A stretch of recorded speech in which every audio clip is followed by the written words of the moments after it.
যদি জনগণই হয়ে থাকে এই সংবিধানের ক্ষমতার উৎস, তাহলে এই সংবিধানকে নাড়াচাড়া করার সময় এটা মনে রাখা উচিত যে তারা জনগণকে নিয়ে নাড়াচাড়া করছেন। আমাদের এই প্রজাতন্ত্র এখনো গণপ্রজাতন্ত্র, পিপলস রিপাবলিক। আপনার মন যদি ক্ষুদ্র হয়, আপনি কত বড় ডিগ্রি পেয়েছেন, কত বিরাট বিদেশে থেকেছেন, কার সঙ্গে মেলামেশা করেছেন, এগুলো আসলে কিছুতেই কিছু আসে যায় না। সংবিধানে বলা আছে সকল ক্ষমতার উৎস হচ্ছে জনগণ। অথচ জনগণকে বাদ দিয়েই সকল সিদ্ধান্ত নেওয়ার যে চেষ্টা, সেটা এখনো অব্যাহত আছে।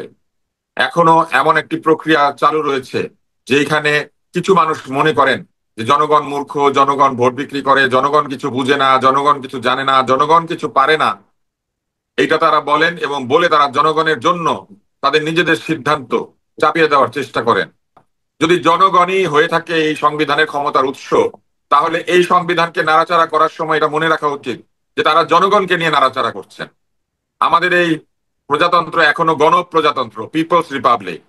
যে রিপাবলিকটা পিপলস উইল দিয়ে প্রতিষ্ঠিত, যে রিপাবলিক গণতন্ত্র কায়েম করতে প্রতিজ্ঞাবদ্ধ, সেই রিপাবলিকের কাছে নির্বাচনের চাইতে বেশি গুরুত্বপূর্ণ হয়ে গিয়েছে, সাধারণ নির্বাচনের চাইতে বেশি গুরুত্বপূর্ণ হয়ে গিয়েছে আহ সংবিধানের বিপরীতে গিয়ে কিছু মানুষের মনের খেয়াল খুশি মতো আচরণ এবং রাষ্ট্রকে সংস্কারের নামে নিজেদের চিন্তা ভাবনা মানুষের উপর চাপিয়ে দেওয়ার চেষ্টা।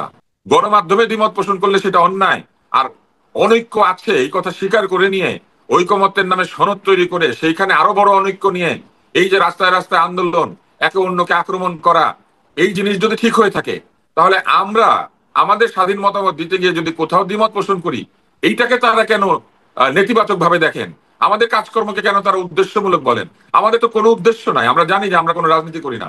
এবং আমরা যে কোনো রাজনীতি করি না এটা প্রমাণিত সত্য।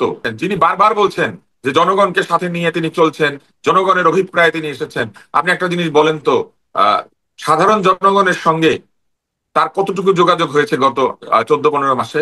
আর কতবার যোগাযোগ হয়েছে ক্ষমতাবানদের সাথে? তার যে আহ সাক্ষাতের তালিকা, সেই সাক্ষাতের তালিকায় তিনি কখনো বাংলাদেশের সাধারণ মানুষজন, শিক্ষক, বুদ্ধিজীবী, বিভিন্ন শ্রমিক কিংবা অন্যান্য পেশাজীবী, চিকিৎসক, প্রকৌশলী, তাদের কাউকে ডেকে তিনি একবার চা নাস্তা খেয়েছেন? তিনি কাদের কাছ থেকে মতামত দিচ্ছেন? যে রাজনীতিকে তারা প্রতিনিয়ত গালিগালাজ করছেন, সেই রাজনীতিবিদরাই সেখানে মতামত দিচ্ছেন। আবার সেখান থেকে বের হয়ে গেলে তারা রাজনীতিবিদদের উপর অরাজনৈতিক সিদ্ধান্ত চাপিয়ে দেওয়ার চেষ্টা করছেন।